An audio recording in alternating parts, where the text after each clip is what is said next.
우리는 종종 우리가 당하는 고통과 슬픔을 이해하지 못할 때가 많습니다.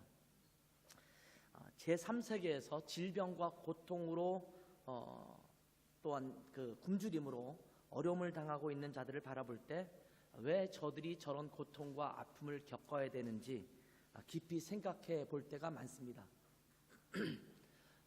IS라고 하죠. 이슬람 국가로 인해서 탄압을 받고 있는 여러 무고한 사람들, 국민들, 이런 사람들의 고통과 아픔을 볼 때도 왜 저들은 저기에서 저런 고통을 받아야 되는가?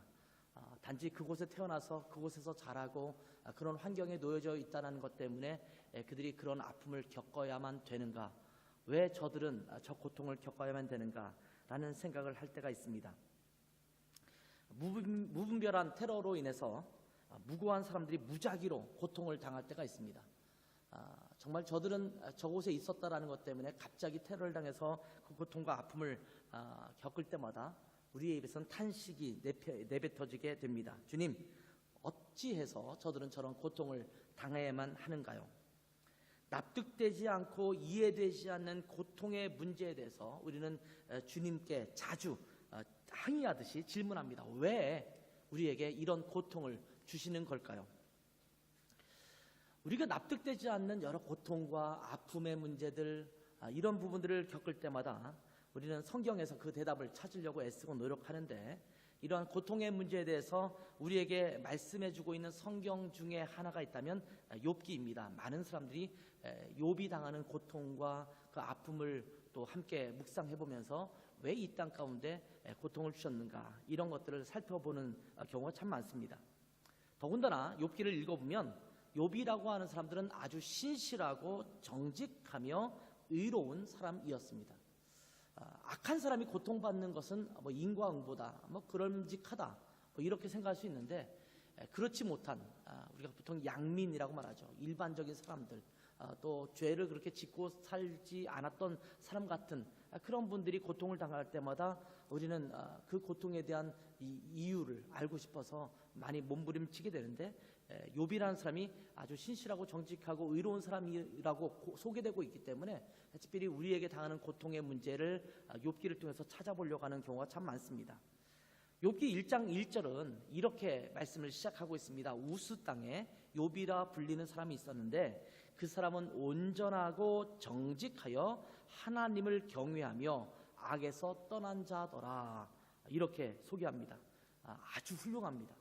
우리의 인생을, 또 우리의 삶을 하나님께서 평가하시면서, 또 누군가가 우리를 평가하면서 우리는 온전하고 정직해서 하나님을 경외하는 자면서 악에서 떠난 자다, 이렇게 평가한다면 그것만큼 기분 좋은 일이 어디 있겠어요?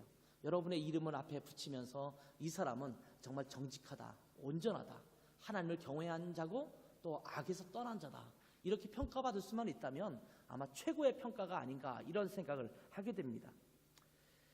3절은 이렇게 또 욥을 소개합니다. 그의 소유물은 양이 7,000마리요, 낙타가 3,000마리요, 소가 500결이요, 암나귀가 500마리이며 종도 많이 있으니 이 사람은 동방 사람 중에 가장 훌륭한 자다, 이렇게 말하고 있습니다. 부자였습니다.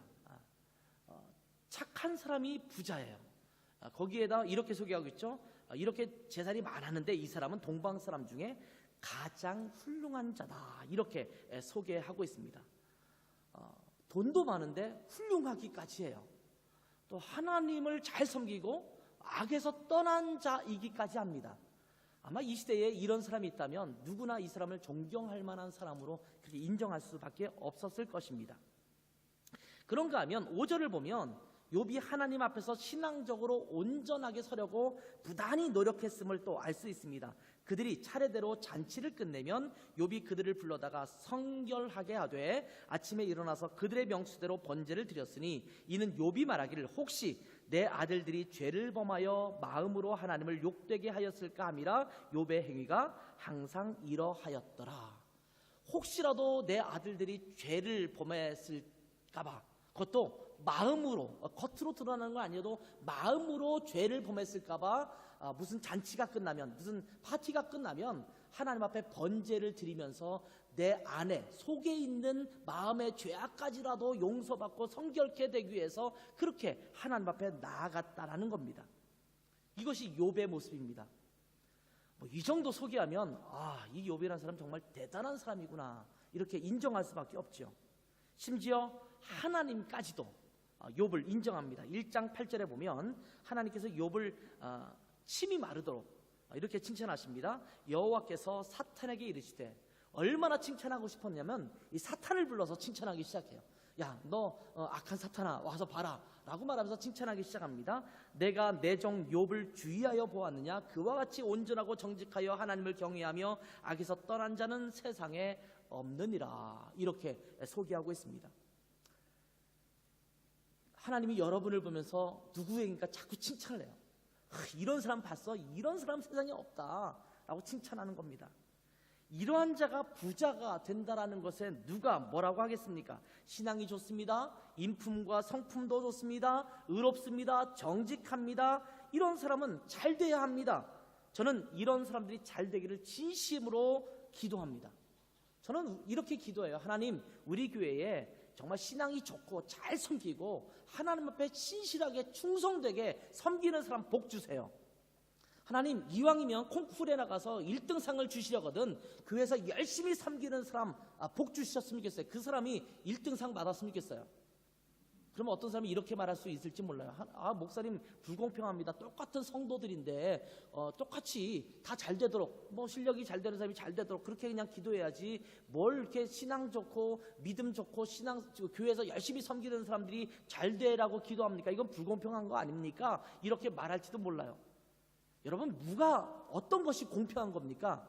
하나님 앞에 충성되게 섬기는 사람이 잘 되는 게 공평한 거예요? 아니면 잘 되고 충성하고 열심히 하는데도 불구하고 잘 못 되고 그렇지 못한 사람이 잘 되는 게 공평한 겁니까? 열심히 일하는 사람이 월급을 많이 받고 뺀질뺀질 노는 사람들은 월급을 적게 받는 것이 공평한 것 아니겠어요? 그러니까 저는 공평한 기도를 드리는 거예요. 하나님, 교회에서 열심히 섬기는 사람들은 복 주시기를 바랍니다. 아멘? 네.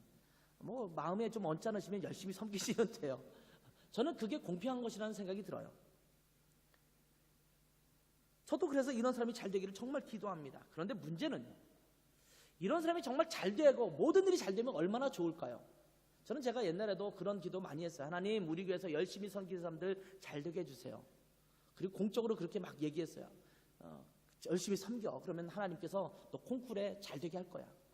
옛날에 내한음악회 갈 때도 그런 일이 있었거든요. 콩쿠르 준비하기 때문에 못 가는 친구들이 많았고, 똑같은 콩쿠르에 나가면서도 막 여러 가지로 너가 갔으면 좋겠다라고 해서 간 사람이 있었어요.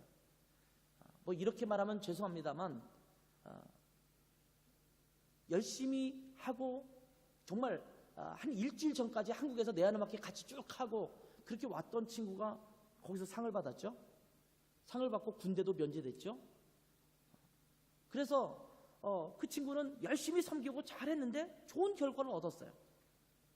제가 그래서 하나님 앞에 이렇게 감사하기도 했어요. 하나님, 목사가 말한 것을 이렇게 그냥 땅에 떨어지지 않게 하시고 목사가 말한 것에 대해서 응답하게 하신 하나님께 감사를 드립니다. 이런 기도를 드렸거든요. 군대 안 간 게 잘했다는 것이 아니라, 쟤네는 군대 잘 갔습니다. 군대 안 갔다는 게 잘했다는 것이 아니라 그렇게 열심히 섬기고 봉사하고 그랬을 때 그것에 합당한 것을 받았다라는 거예요. 그런데 문제는요, 그러면 그런 사람들이 다 잘 되느냐? 그렇지 않다라는 거예요.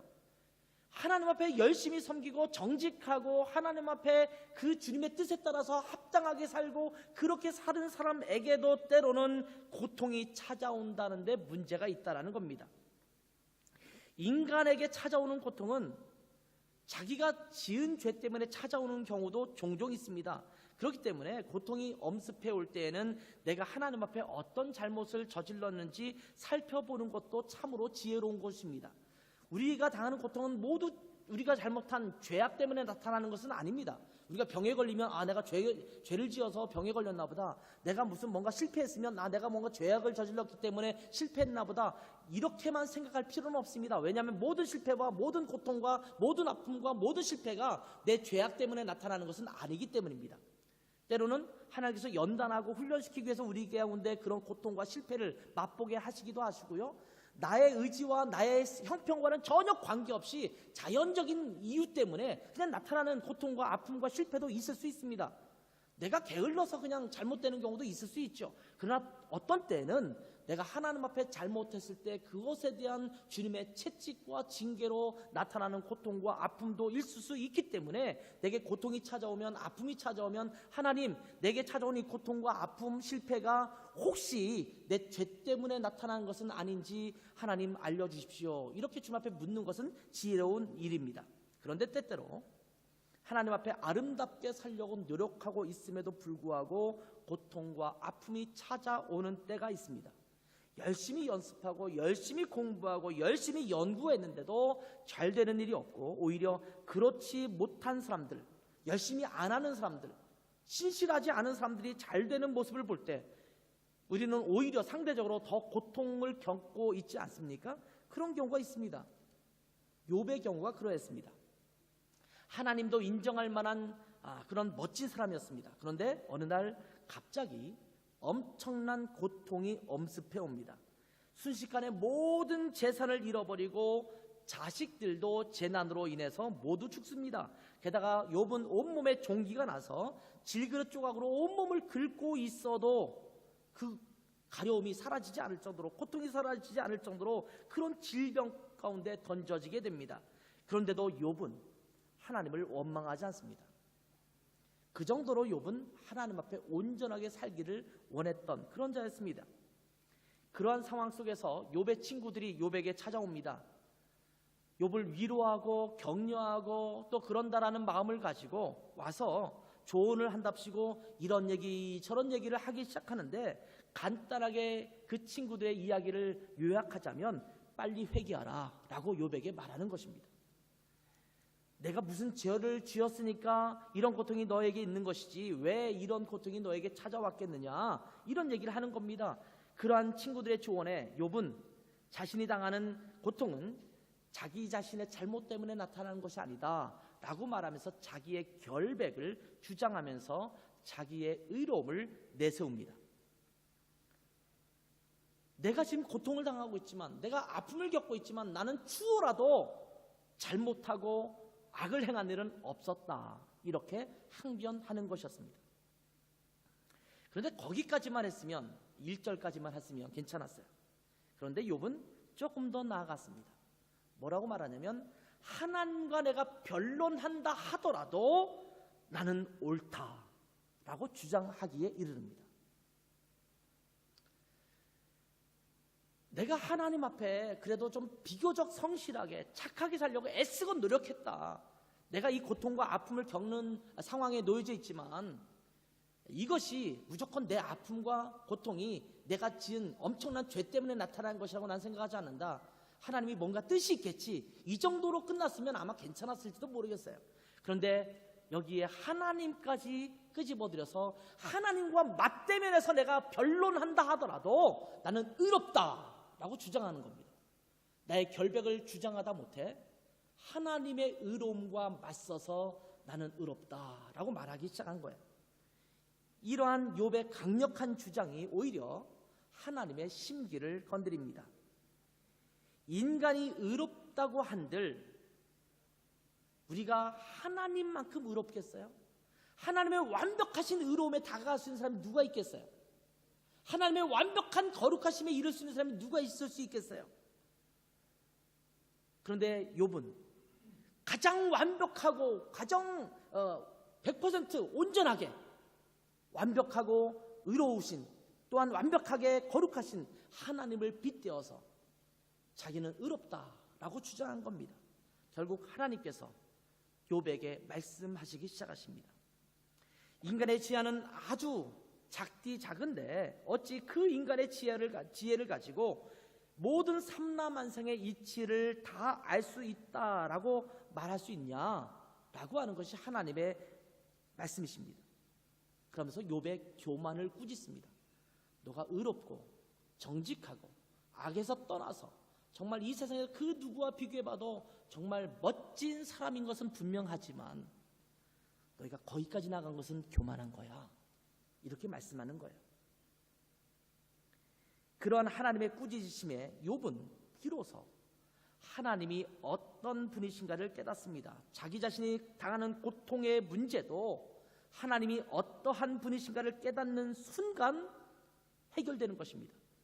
욥의 고통의 문제는요, 욥이 당하는 어려움의 문제는 그 어려움이라고 하는 고통이라는 그 자체에 있지 않았습니다. 그 문제의 해결은 하나님이 어떤 분인가를 깨닫는 순간 내가 당하는 고통의 문제가 해결되고 있음을 우리는 이 욥기를 통해서 발견하게 된다라는 겁니다. 그리고 오늘 본문에서 욥이 고백하는 이 회개를 하게 되는데, 오늘 읽은 말씀이 그 회개의 내용입니다. 자신의 인생 가운데 어느 날 갑작스럽게 찾아온 엄청난 고통으로 인해서 괴로워하던 욥은 이제 하나님을 직면하면서, 직접 대면하면서 이 모든 문제의 해결책을 찾아갑니다. 아, 하나님은 이런 분이시구나. 그러니 내가 당하는 고통의 문제, 이것은 아무것도 아니구나. 이러한 해결책을 찾아간 것입니다. 그렇다면 욥이 만난 하나님은 어떤 분이실까요? 그 욥이 만난 하나님이 어떤 분이신가를 알면 우리 삶에 찾아오는 수많은 문제의 해결책이 해결될 줄 믿습니다. 그 첫 번째는 하나님이 전지전능하시다라는 것을 깨달은 것입니다. 욥의 첫 번째 고백, 하나님은 전지전능하십니다. 이 고백입니다. 우리가 하나님의 속성을 이야기할 때 가장 먼저 거론되는 것, 하나님은 어떤 분이신가, 어떤 속성을 갖고 계시는가를 이야기하면, 아, 하나님은 전지하시고 전능하시다, 이런 표현을 우리가 많이 사용하게 됩니다. 모든 것을 아시는 분, 모든 것을 할 수 있으신 분, 그분이 바로 하나님이라는 겁니다. 2절을 한번 볼까요? 주께서는 못하실 일이 없사오며 무슨 계획이든지 못 이루실 것이 없는 줄 아오니. 자, 보십시오. 욥은 어쩌면 억울하게 고통당하고 있습니다. 이 억울하게 고통당하고 있는 욥이 하나님을 만나 뵈면서 무엇을 고백했다고 했어요? 주님은 못하실 일이 없습니다. 가장 의롭고 가장 거룩하고 완벽하게 하나님 앞에 설 수 있는 자에게도 고통을 주실 수 있는 분이세요. 이해하시겠어요? 우리는 알 수 없어도, 우리는 이해할 수 없어도, 그 원인이 뭔지 우리는 납득할 수 없어도, 그럼에도 불구하고 우리가 이해하지 못하는 영역에서 고통을 주시는 분이 하나님이세요. 하나님은 전능하신 분이시기 때문에 무슨 계획이든지 우리가 볼 때는 아, 저거는 악한 계획 같은데 라고 여겨지는 것조차도 하나님은 계획을 세우셔서 행하십니다. 여러분 성경을 읽어보세요. 이스라엘 백성들에게 그 가나안 땅을 점령하라고 할 때 모든 사람을 다 죽이라고, 진멸하라고 말씀하시지 않습니까? 어쩌면 우리는 이렇게 항변할지 몰라요. 하나님, 그 나이 든 사람들, 악한 사람은 죽인다 하더라도 그 갓난아기, 어린아기는 왜 죽여야 합니까?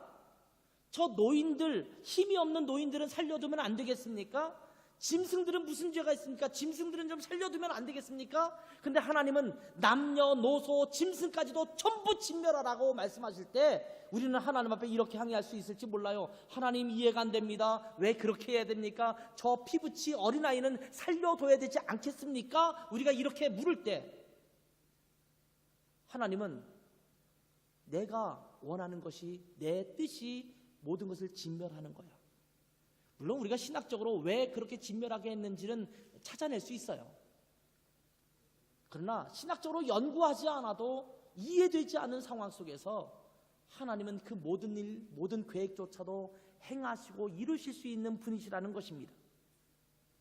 하나님은 절대 선이시기 때문입니다. 우리가 가장 납득하지 못할 때가 어떤 것이냐면, 하나님을 절대선으로 인식하지 못할 때 우리에게 주어지는 상황을 납득하지 못해요. 하나님은 절대자입니다. 절대자. 절대자가 뭡니까? 그 무엇과도 비교할 수 없는 자예요. 비교 대상이 없어요. 그분 자체가 기준이에요. 그러니까 그분이 생각하는 것이 선이고, 그분이 행하시는 것이 선이고, 그분이 만드신 기준이 모든 것의 기준이에요. 이것이 절대라는 거예요. 근데 하나님께서 계획하시고 말씀하시면 그것으로 끝나는 거예요. 도자기를 만드는 도공이 막 도자기를 빚습니다. 우리가 볼 때는 꽤 멋들어지게 만들었어요. 완벽해요. 근데 이것을 보고 이 도공이 한번 훑어보더니 마음에 안 들어 확 깨트려 버렸어요. 그럼 우리는 옆에서 그럴 거예요. 아까워라, 그냥 나 주지. 집에 가서 내가 나 주면 집에 가서 다른 그릇보다 훨씬 더 귀하게 쓸 수 있을 만한 그런 그릇인데, 근데 도공이 볼 때는 마음에 안 들어요. 그럼 깨트려 볼 수 있는 거예요. 왜? 도공이니까, 자기가 만들었으니까. 시를 쓰는 사람이, 그림을 그리는 사람이, 작곡을 하는 사람이 자기가 작품을 만들어요. 근데 뭐가 마음에 안 들어요. 그래서 중간에 다 발기발기 찢어버렸어요. 괜찮은데, 그 정도면 괜찮은 건데, 꽤 괜찮은데 왜 그걸 찢어버렸을까? 아니요, 만드는 사람 마음이에요. 우리 옛날에 그런 말 있잖아, 엿장수맘. 옛날에 찰칵찰칵 가위를 갖고 다니면서 동네를 다니는 사람이 있었어요. 깡냉이 두고 엿을 팔아요. 여기 엿을 막 탁탁탁 잘라서 이렇게 있는 것을 잘라서 팔아주는데, 그러면 저희 집에 있던 뭐 이렇게 병도 가져가고 냄비도 가져가고 막 있는 걸 가져가요. 근데 뭐 엿 바꿔 먹고 싶으니까 집에 있는 엄마 몰래 그냥 집에서 쓰고 있는 냄비도 갖다 주고 막 엿을 바꿔 먹고 막 이랬거든요. 그럼 가져가면요, 이 엿을 주는데 엿을 잘라주는 게 엿장수 맘대로예요. 병 하나 갖다 주는데 이만큼 주기도 하고, 더 좋은 것 같은 냄비 같은 거 갖다 주는데 조금밖에 안 주기도 해요. 항의할 수가 없어요. 왜? 엿장수 맘이니까. 자기가 맘대로 주는 거예요. 그래서 옛날에 엿장수 맘이다 이런 표현이 있었거든요. 하나님은 전지자이세요. 전능자이세요. 절대자이세요. 그렇기 때문에 그분이 하시는 모든 것은 그냥 선이에요. 하나님은 불가능한 것이 없으신 분입니다. 하나님은 천지를 창조하신 분이십니다. 이러한 분을 우리의 머리로, 우리의 기준으로 제한해서는 안 되는 것입니다. 이 신앙 고백이 있으면 그 신앙 고백이 우리의 삶을 변화시키는 것입니다. 누구에게 의지하고 살아가야 될 것인지, 누구에게 기준을 두고 살아가야 될 것인지를 우리가 분명히 알게 되기 때문입니다. 우리는 머리로는 하나님의 전지전능하심을 알고 있지만 실제의 삶 속에서는 하나님의 전지전능하심을 여기지 않을 때가 많습니다. 하나님께서는 절대자라는 것을 알고 있지만 실제로 우리의 삶 속에서 하나님의 절대자, 다시 말하면 우리 모든 삶의 기준이라는 것을, 절대 기준이라는 것을 우리는 잊고 살 때가 참 많습니다. 그래서 문제가 찾아오면 하나님을 찾기보다는 다른 해결책을 먼저 찾아갑니다. 이것저것 다 해보다가 그게 다 안 되면 그제서야 마지막에 하나님을 찾습니다. 왜 그럴까요? 하나님을 잘 믿지 못하겠으니까. 좀 더 해결책이 될 만한 다른 방법을 찾다가 다 안 되면 어쩔 수 없이 하나님을 찾는 것입니다. 하나님을 찾는 것이 하나님을 믿기 때문에 찾는 것일까요? 어떤 때는요, 자포자기하는 심정으로 하나님 앞에 찾는 거예요. 무슨 소리냐면 지푸라기라도 잡는 심정으로 하나님을 찾는 거예요. 하나님이 지푸라기입니까? 지푸라기라도 잡는다는 것은 뭐냐면, 내가 물에 빠졌을 때 뭐 나무 토막이라든지 뭐 튜브라든지 이럴 나를 좀 기댈 수 있을 만한 그 큰 것이 있어서 내가 기대야 되는데 그게 없어요. 그러니까 지푸라기라도 잡아서 어떻게든 나를 좀 해결해 보려고 하는 것이 지푸라기 잡는 것 아니겠습니까? 그런데 해볼 것 다 하다가 할 만한 게 없으니까 맨 마지막에서 하나님을 찾아가지 않습니까? 지푸라기 잡는 심정으로. 하나님은 절대 지푸라기가 아닙니다. 근데 우리는 무슨 문제가 발생하면 해볼 걸 다 해봐요. 사람들에게 찾아가 보고 주변 사람 조언을 구해보고 다 하는데 이것저것 다 한대요. 그러면 맨 마지막에 할 수 없다. 이제 하나님이라도 한번 믿어봐야지. 이러면서 최종적으로 하나님 앞에 가잖아요. 감사하게 그분이 지푸라기가 아니라 엄청난 보트가 되니까, 우리를 구원할 수 있는 분이 되니까 정말 감사한 일이죠. 가장 먼저 찾아야 할 가장 확실한 열쇠를 우리는 맨 마지막에나 찾을 때가 많다는 것이 말이 되겠습니까? 오래전 미국의 디트로이트 도시 근교의 고속도로에서 일어났던 한 일입니다. 디트로이트는 자동차 도시로 유명합니다. 자동차 제작하는 공장이 있는 도시죠. 이 디트로이트에서 1급 자동차 정비사로 일하는 어떤 한 사람이 자기 자신의 자동차를 운전하면서 고속도로를 달려서 출근을 하고 있었습니다. 한참을 달리고 있는데 갑자기 자동차 엔진룸에서 이상한 소리가 나요. 갑자기 출력이 떨어지면 톡톡톡톡 하면서 차가 그냥 멈춰버렸어요. 갓길에 차를 세우고 보니트 열어서 그 엔진룸을 여기저기 봅니다. 1급 정비사기 때문에 이 정도 문제는 해결할 수 있을 것이다 라고 생각하면서 자꾸 이것저것 바라보는데 20분이 지나고 30분이 지나고 40분이 지났는데 도무지 해결책을 알 수가 없었습니다. 이렇게 한참을 고쳐보려고 애쓰고 있는데 지나가던 한 차가 갑자기 가다가 그 사람을 보고 옆에 같이 세웁니다. 그 운전을 하던 노신사, 나이가 든 신사 한 분이 내리시는데 다가와서 이렇게 묻습니다. 무슨 문제가 있습니까? 제가 좀 도와드릴까요? 이 정비사는 이렇게 말합니다. 아니요, 괜찮습니다. 제가 한번 해보도록 하겠습니다. 제가 아마 할 수 있을 것 같습니다. 이렇게 이야기를 합니다. 이 잘 차려입은 노신사가 1급 자동차 정비사인 자기 자신에게 도와주겠다라는 것이 기가 찬 일이었기 때문입니다. 그런데 이 정비사에게 다시 이 신사는 이야기합니다. 제가 도와드릴게요. 잠깐만 비켜주시겠어요? 그러면서 엔진룸으로 다가옵니다. 이 정비사는 참 별사람 다 보겠다. 내가 1급 정비사, 이 도시에서는 알아주는 1급 정비사인데 참 내가 누군지도 모르고 저 사람이 저러네 라고 하면서 갓짠타는 듯이 옆으로 비켜섭니다. 근데 이 노인이 여기저기를 건드려보고 만져보더니만 뭐 한 10분도 되지 않아서 자, 젊은 양반 저 앉아서 한번 시동 한번 걸어보겠어요? 이렇게 말하는 거예요. 으쓱 이것저것 입익음 하면서 뭐 그냥 자리에 앉아서 좀 정말 하찮고 귀찮고 무시하는 표정으로 시동을 걸었어요. 부릉! 시동이 아주 경쾌하게 걸리기 시작합니다.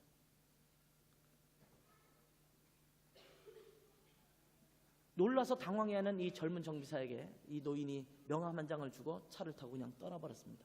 그 명함을 보니까 그 명함에는 이렇게 이름이 적혀 있었습니다. Henry Ford 헨리 포드. 헨리 포드 아십니까? 네, 자동차를 만든 사람입니다. 내연기관을 만들어서 자동차를 만들어낸 사람, 헨리 포드죠. 지금까지도 포드 자동차가 잘 나오고 있지 않습니까? 바로 이 노신사가 헨리 포드였습니다. 아무리 뛰어난 1급 정비사라도 자동차를 만든 사람을 뛰어넘을 수가 없었던 것입니다. 만든 자가 만들어진 것의 문제를 가장 잘 알고 가장 잘 고칠 수가 있습니다. 만든 사람이 그 사람에게 왜 그런 고통이 찾아오고 그 고통이 찾아왔을 때 어떻게 해야지 이 문제가 해결될 것인지를 가장 잘 알고 있지 않겠습니까? 하나님은 창조주이십니다. 모든 만물을 창조하신 분이십니다. 이 모든 만물을 만드시고 인간을 만드신 창조주 하나님은 우리의 모든 문제의 원인을 가장 잘 알고 있으신 분이시고 그 해결책도 가장 잘 알고 계시는 분이십니다. 우리가 납득할 수 없는 이해, 그 원인, 그것까지도 하나님은 그 생각을 갖고 있으신 그런 분이십니다. 창조주 하나님은 전지전능하신 분이십니다. 욥이 이 사실을 새롭게 깨달은 것입니다. 하나님은 창조주시지. 하나님은 절대자이시지. 하나님은 전지전능하신 분이시지. 그분이 내게 고통을 주셨다면 뭔가 뜻이 있겠지. 여러분, 모든 것을 이해하려고 하지 마세요. 어떤 것은 그냥 믿어야 돼요. 모든 것을 우리가 이해할 수 없어요. 어떤 것은 그냥 받아들여야 돼요. 그리고 시간이 지나면 그때 그래서 그랬구나, 이것을 알 수가 있어요. 그건 하나님과 우리 관계만이 아니에요. 부모와 자식 관계도 그럴 때가 있어요. 부모가 아무리 사춘기 청소년에게 무언가 이 얘기를 제기를 해요. 바르게 가기 위해서. 근데 그 당시에 청소년들은 이해할 수 없어요. 아무리 설명해도 납득하지 못해요. 그들은 이해할 수 없기 때문에 방으로 문 꽝 닫고 그냥 들어가 볼 수밖에 없어요. 근데 세월이 지나고 10년, 15년만 지나면, 어떤 때는 10년까지도 필요 없어요. 5년만 지나면 그때 엄마 아빠가 왜 그렇게 했었는가를 그때 이해하는 경우가 참 많잖아요. 그때는 그냥 받아들이면 돼요. 부모님이 나를 위해서 그런 것이겠지. 물론 부모님이 좀 더 기술적으로 대화를 하면서 자녀들에게 잘 접근하는 과정과 방법은 참 필요하겠습니다만, 때로는 그 부모님이 하시는 말과 그 방법이 납득되지는 않지만 나중에 세월이 지나면 그것이 왜 그런지를 알 수 있는 데가 있는 것처럼, 하나님은 우리에게 때로는 이해할 수 없는, 알 수 없는 그 고통과 아픔과 내게 닥치는 상황이 주어지게 되기도 하지만, 그대로 하나님을 전능하신 분으로, 전지하신 분으로, 창조주로, 절대자로 받아들인다면 그 고통의 문제를 그냥 이해할 수 있는 거예요. 두 번째 욥이 깨달은 것이 있는데, 그것은 뭐냐면 우리가 당하는 모든 삶은 하나님의 섭리 가운데 있다라는 것입니다. 3절의 말씀을 봅시다. 무지한 말로 이치를 가리는 자가 누구니까? 나는 깨닫지도 못한 일을 말하였고 스스로 알 수도 없고 헤아리기도 어려운 일을 말하였나이다. 자, 우리가 당하는 모든 일에 대해서 우리는 마치 많은 것을 알고 있는 양 말하지만, 사실은 우리가 이해할 수 없는 일이 너무나 많다는 사실을 우리가 인정해야 한다라는 사실입니다. 우리는 종종 우리가 모든 것을 깨닫고 있고 모든 것을 알고 있고 모든 것을 파악하고 있다라고 착각할 때가 너무나 많습니다. 저는 축구 경기를 볼 때마다 우리 대한민국 많은 국민들이 정말 축구 전문가들이구나 라는 생각을 많이 깨달아요. 저렇게 전문가들이 우리나라에 많구나. 모든 사람이 감독을 뛰어넘어요. 저거는 선수를 이렇게 써야 되는데, 저 때는 이렇게 하지 말고 저렇게 갔어야 되는데 왜 저렇게 했을까? 지금 타이밍이 놓쳤어. 지금 선수 교체하면 안 되고 아까 교체했어야 돼. 부터 시작해서 모든 것을 전문가처럼 얘기를 해요. 그럴 때마다 가끔씩 그런 생각이 들어요. 야, 저분들이 전부 저 감독을 뛰어넘는 실력을 소유하고 있는 사람들인가? 근데 우리가 착각하고 있는 거예요. 우리가 그렇게 알고 있지만 실제 필드에 가면 달라요. 그 감독의 생각, 물론 감독의 생각이 틀릴 수도 있고 또는 그것이 실수가 나타날 수 있는 부분이기도 하지만, 그때 그 상황에서 왜 그렇게 했을 수밖에 없는가가 그 현장에 가면 다르거든요. 축구하는 친구들이 있네. 미안해. 그런 게 있지, 그지? 아무튼 그런 축구를 볼 때마다 우리는 그런 전문가인 것처럼 모두 말하거든요. 뭐 축구만 그렇겠습니까? 정치도 다 전문가예요. 이 사람 잘못 기용했어. 이 사람을 넣었어야 되는데 왜 그렇게 했을까? 뭐 이렇게 하잖아요. 군대 전문가예요, 다. 요즘 뭐 22사단에서 또 무슨 문제가 일어났기 때문에 뭐 이거 가지고 말이 많아요. 제가 22사단 지역, 저는 정확하게는 8군단에서 복무했었는데 제가 그 지역을 잘 알거든요. 제가 있을 때도 막 여러 가지 일이 일어났어서 막 수류탄 내부관에 던져가지고 사람이 많이 죽고 그런 일도 있었고 그랬어요. 그러면 뭐 병영은 이렇게 된다, 뭐 이렇게 잔다, 저렇게 한다, 다 전문가예요. 전부 사드 전문가고 전부 질병 전문가예요. 가만히 보면 우리가 모르는 게 없어요. 너무나 잘 알아요. 코스타를 지난주에 했습니다. 그럼 모든 사람이 코스타는 이렇게 진행하는 게 좋겠습니다. 이때는 이런 게 하는 게 좋겠고 저건 저런 게 하는 게 좋고 모두 조언을 하잖아요. 다 일리가 있고 맞아요. 그러나 그것이 더 전문가라는 것은 아니잖아요. 근데 이런 모든 일을 진행할 때마다 우리는 모든 것을 다 아는 것처럼 착각을 해요. 오늘날을 과학의 시대라고 말합니다. 과학이 곧 진리인 세상이 되었습니다. 과학적이라는 말은 진리다라는 말처럼 인정되는 그런 시대가 되었습니다. 과학적이라고 말하면 그것은 틀림이 없다라고 인정을 합니다. 그러면서 성경도 과학적으로 증명되어야 한다라고 말합니다. 근데 여러분, 예전에 과학적이라고 증명되었던 것이 세월이 지나면서 다시 번복되는 것이 얼마나 많은 줄 아십니까? 날마다 새로운 지식이 발생하고 있습니다. 어제의 진리가 오늘의 거짓이 되는 경우도 너무나 많습니다. 그렇게 새로운 지식과 과학적 사실들이 밝혀지고 있음에도 아직도 더 엄청난 부분들을 우리 인간들은 모르고 있다는 사실을 모든 과학자들은 인정하고 있습니다. 지금은 사실이라고 과학적으로 인정됐다고 하는 것인데 1년, 2년, 3년이 지난 이후에 그것이 틀렸다라고 번복되는 일이 너무나 많다라는 거예요. 그러면 과학적이라는 말이 도대체 진리가 맞습니까? 여러분, 우리의 머릿속으로 이해되어야만 믿겠다고 말하는 것이 얼마나 어리석은 말인지 아십니까? 이 세상의 모든 것을 머릿속으로 이해될 때만 믿겠다고 한다면 우리 앞에 실제로 일어나는 현상들도 사실 믿지 말아야 할 것들이 얼마나 많은지 모릅니다. 내 눈앞에 그런 현상이 일어나는데 그 현상을 바라보면서 이거는 믿지 못하겠다고 말할 수 있는 것이 얼마나 많습니까? 이사야서 55장 8절 9절을 한번 읽어볼까요? 이는 내 생각이 너희의 생각과 다르며 내 길은 너희의 길과 다름이니라. 여호와의 말씀이니라. 이는 하늘이 땅보다 높음같이 내 길은 너희의 길보다 높으며 내 생각은 너희의 생각보다 높음이니라. 자, 하나님의 생각은 우리의 생각과 다른데 하늘과 땅 차이처럼, 천지 차이처럼 다르다, 이렇게 말하고 있습니다. 그런 것처럼 우리에게 찾아오는 고통의 문제, 아픔의 문제, 슬픔의 문제, 악의 문제, 우리 주변에 벌어지는 수많은 이해하지 못하는 그런 문제들, 이런 문제들을 우리가 이해하지 못할 때가 많은데, 이러한 때 우리는 이렇게 고백해야 합니다. 저는 이 모든 것을 다 알 수 없는 존재입니다. 세상의 모든 이치를 알 수 없는 존재인데 제가 자꾸 아는 척했습니다. 알려고 했습니다.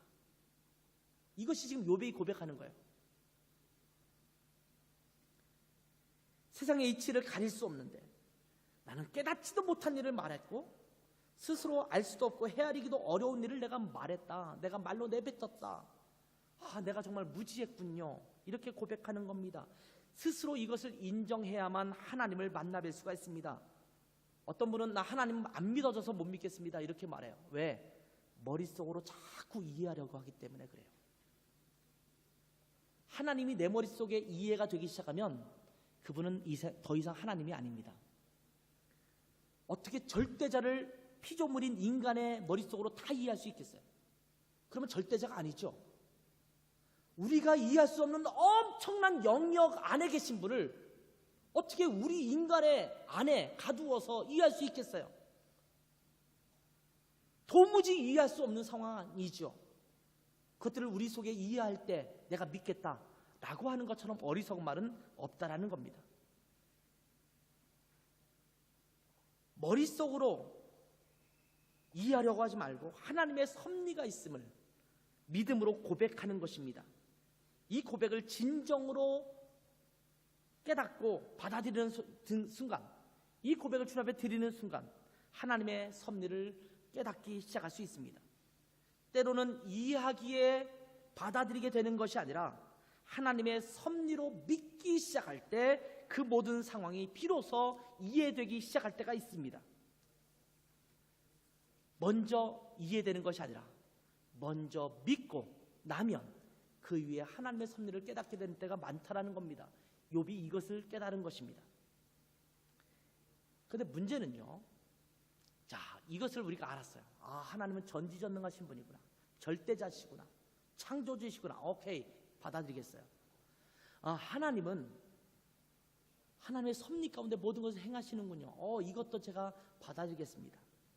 그런데 이 머릿속으로만 하나님은 그런 분이시구나 라고 알고 있는 것으로만 끝나서는 안 된다라는 겁니다. 욥은 머릿속으로만 알고 있었던 하나님을 삶으로 경험하는 것을 통해서 비로소 하나님을 알게 되었다, 이렇게 고백합니다. 그렇기 때문에 우리는 하나님을 경험하는 삶을 살아야 합니다.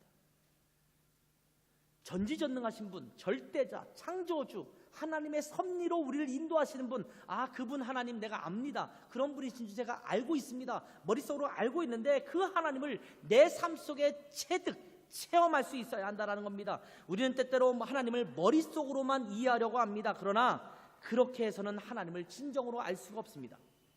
하나님을 진정으로 온전히 알려면 하나님을 경험해야만 합니다. 욥은 이렇게 고백합니다. 4절과 5절을 보면 내가 말하겠사오니 주는 들으시고 내가 주께 묻겠사오니 주여 내게 알게 하옵소서. 내가 주께 대하여 귀로 듣기만 하였사오나 이제는 눈으로 주를 배움나이다, 이렇게 고백합니다.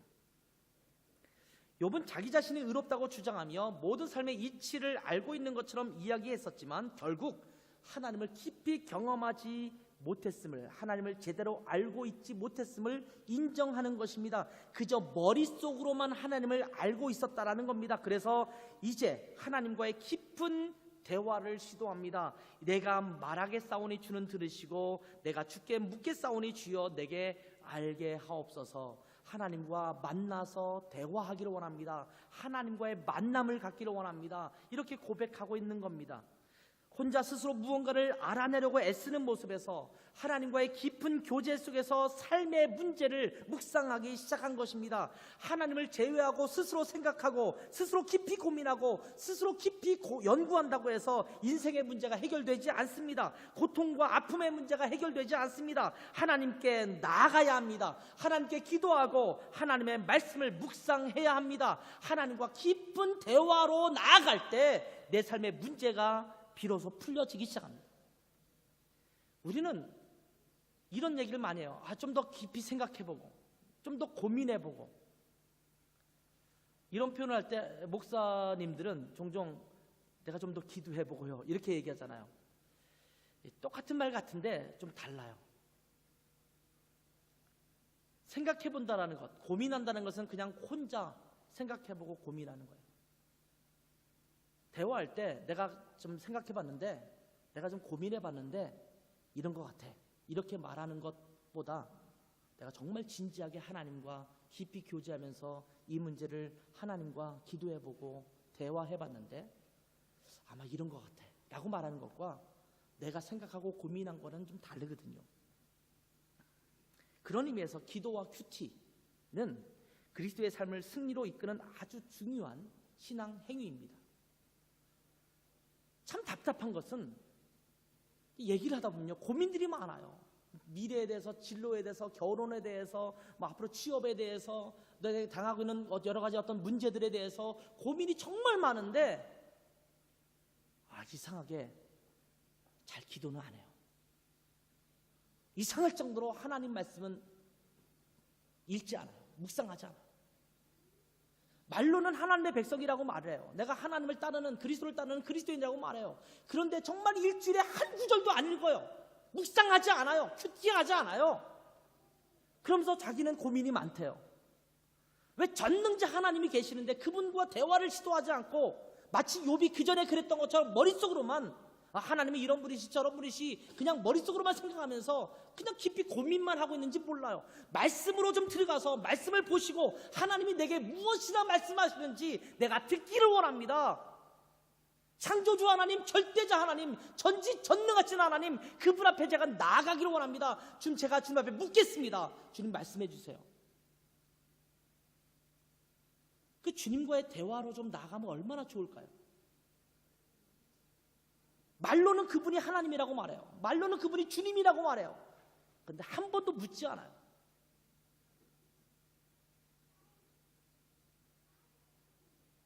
그러면서 욥은 이렇게 고백하는 겁니다. 내가 주께 대하여 귀로 듣기만 하였사오나 이제는 눈으로 주를 배움나이다. 하나님을 눈으로 뵙고 있다고 고백합니다. 아는 것에는요 두 가지 종류가 있어요. 암이라는 거죠. 암, 지식. 하나는 지식적으로 아는 거예요. 지식적으로 아는 거. 이 머릿속으로만 아는 겁니다. 정보를 갖고 있는 거예요. 정보. 그런가 하면 하나는 경험적으로 아는 것이 있습니다.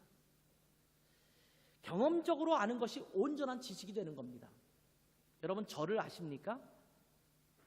안창국이라는 사람을 여러분이 들어서 알 수 있을까요? 우리 교회 홈페이지 가면 제가 어느 학교를 나왔는지 어디에서 어떤 일을 했었는지 아마 이것이 일반적인 정보가 좀 나왔을 거예요. 이분은 이런 학교에서 공부했고 이런 사역을 했었고 이런 것을 알고 있을지 몰라요. 두 아들이 있고 정말 예쁜 아내가 있고. 웃으시는 분은 왜 웃으시는 거예요? 그렇게 할 때 그런 정보를 여러분이 알고 있겠죠. 근데 정말 저를 알려면 저를 경험해 봐야 돼요. 같이 일도 해보고 같이 몇 발 며칠이라도 같이 다녀보고 이런 사람들은 저의 실체를 깨닫기 시작해요. 우리 목사님 저런 분이었구나. 이것을 알아요. 그때 정말 안창국이라는 사람을 알아가는 거예요. 코스타에 오면요 많은 분들이 난감하게 우리 교회 성도들에게 묻는데요. 너희 목사님 교회에서도 저러시냐? 제가 코스타 가면 굉장히 재밌는 사람으로 인식되고 있거든요. 뭐 정말 엉뚱한 얘기를 많이 해요, 제가 나가서. 그러니까 뭐 막 액션도 많고 액티비티하고 막 광고 시간에는 정말 무슨 뭐 그 다들 광고에 은혜 받았다고 막 그러잖아요. 그러니까 그러면서 너희 목사님 저렇게 설교 시간에도 웃기냐? 제가 무슨 코미디언인 줄 알아요, 개그맨이나. 그러면서 너희 목사님이 교회에서 그러냐고 물으면 우리 교회 성도들이 전부 정색을 하면서 저런 모습 못 봤다. 나 여기 와서 충격이었다. 뭐 이런 말을 우리 교회 성도들이 한다는 거죠. 그러면서 목사님 교회에서 안 그러신다면서요? 뭐 이런 얘기를 해요. 왜? 그분들은 3박 4일 코스타에서만 저를 보거든요. 그러니까 저를 보는 사람은 저를 그 단면만 보는 거예요. 단면. 근데 여러분은 저를 1년 52주 계속 1년 내내 보면서 저를 경험하잖아요. 제가 옛날에도 한번 예를 든 적이 있어요. 저희 아이들이 어렸을 때 얘기해요. 그것도 아주 어렸을 때. 그러니까 아주 어렸을 때니까 유치원 다니기도 전이에요. 우리 아이들이 저에게 계속적으로 에버랜드를 가자고 졸라댔어요. 아빠 에버랜드 좀 가자. 에버랜드 좀 가자. 그래 에버랜드 언제 가자. 시간 되면 가자.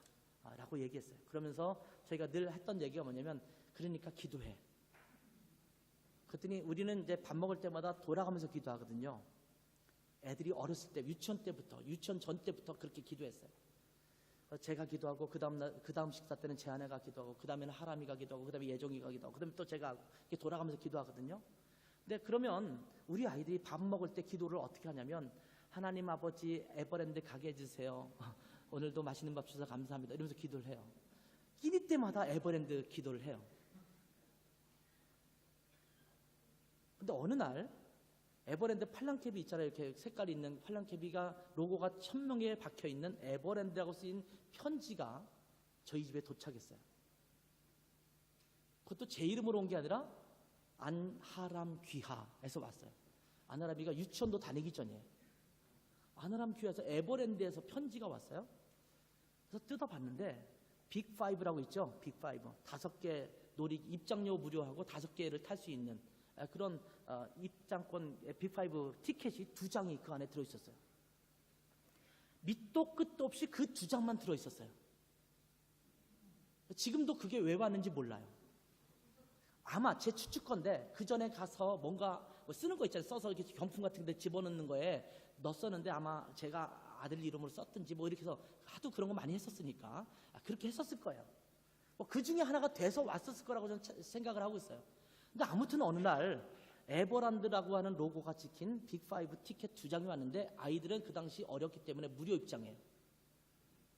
그러니까 저희 부모가 2장을 갖고 들어갈 수 있는 거고 뭐 아이들이 작으니까 키 몇 센치 이상 탈 수 있는 기구들이 너무 많잖아요. 그러니까 아이들이 탈 수 있는 놀이기구는 한정되어 있거든요. 빅5면 충분히 그날 하루를 즐길 수 있는 그런 티켓이었어요. 그래서 아이들한테 야 너희가 기도했는데 이 티켓이 왔어. 정말 지금도 저는 왜 왔는지 모르거든요. 그 다음부터 저희 아이들은 기도할까요 안 할까요? 문제가 있으면 기도하는 거예요. 기도했더니 에버랜드 티켓이 왔어 어느 날.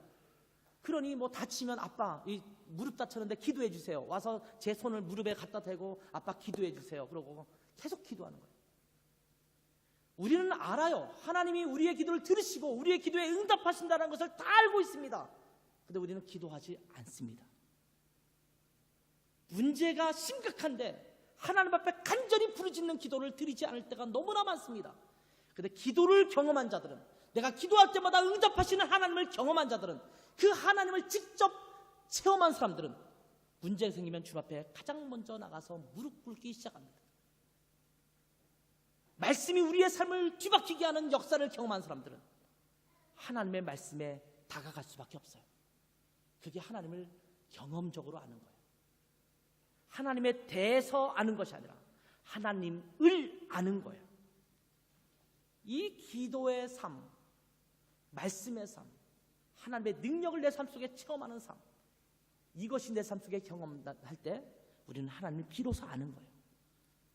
욥이 하나님을 귀로만 들었습니다. 하나님이 이런 분이야, 전지전능하신 분이야, 그분은 절대자시지 알았어요. 근데 이제는 눈으로 그분을 뵙습니다. 그분을 알아가기 시작합니다. 그분과 대하면서 그분을 경험하기 시작합니다. 하나님은 이런 분이시구나. 그렇다면 이 고통, 오케이, 내가 받아들일 수 있어요. 이해되지 않아도, 납득되지 않아도 이 아픔 내가 받아들일 수 있어요. 이게 하나님의 뜻이라면 내가 지금은 이해할 수 없지만 하나님이 주신 고통으로 그냥 감내하겠습니다. 이것을 깨달은 거예요. 어쩌면 욥의 문제는, 욥의 고통의 문제는 해결되지 않습니다. 욥을 끝까지 읽어봐도 해결되지 않아요. 근데 욥의 마음이 해결됐어요. 이 문제 그냥 받아들이겠습니다. 여러분, 고통 속에서 하나님을 경험하십시오. 아픔 속에서 하나님을 경험하십시오. 인생에서 고통과 고난의 때는 하나님을 경험할 수 있는 절호의 기회입니다. 하나님을 경험하며 깊이 알게 된 사람들은 또다시 그런 고통이 찾아와도 흔들리지 않습니다. 그 고통의 순간을 쉽게 극복해냅니다. 우리는 지식으로가 아니라 하나님을 경험하는 것이 필요합니다. 여러분은 하나님을 깊이 경험하고 있습니까? 이제는 욥처럼 돌이키시기 바랍니다. 여러분의 머릿속에 갇혀있는 교만과 아집으로부터 벗어나시기 바랍니다. 6절 말씀에 욥이 고백했던 것처럼 스스로 거두어드리고 주님께 나오시는 여러분 되시기 바랍니다. 제가 제 아집과 교만으로부터 벗어나서 하나님만을 바라보겠습니다. 하나님이 제 삶의 인도자이시면서 제 삶의 모든 문제 해결자이신 것을 믿고 하나님만을 온전히 바라보며 나아가겠습니다. 이것저것 제 주변에 의지할 만한 것을 찾아 애쓰는 삶이 아니라 가장 먼저 하나님을 찾아보며 바라보겠습니다. 이런 고백으로 주님 앞에 나아가는 여러분 되시기 바랍니다. 여러분 앞에 직면한 삶의 여러 문제들 앞에 이렇게 하나님 앞에 나아가는 결단이 있는 여러분 되시기를 주님의 이름으로 축원합니다. 기도하겠습니다. 하나님 아버지, 저희가 주님을 깊이 경험하고 알기를 원합니다. 그래서 주님을 그냥 머릿속으로만 아는 것이 아니라 주님 앞에 직접 나아가서 주님을 직면하게, 직접 대면하게 도와주시고 주님과의 깊은 교제와 만남 가운데 우리 삶의 모든 문제를 하나님 안에서 해결해 나가는 저희의 삶이 되게 도와주시옵소서. 머릿속으로만 아는 하나님이 아니라 우리 삶 속에 찾아오셔서 우리 삶과 함께 엉키어 주님과 함께 살아가는 복된 믿음의 삶이 될 수 있도록 축복해 주시기를 원합니다. 예수님의 이름으로 기도했습니다. 아멘.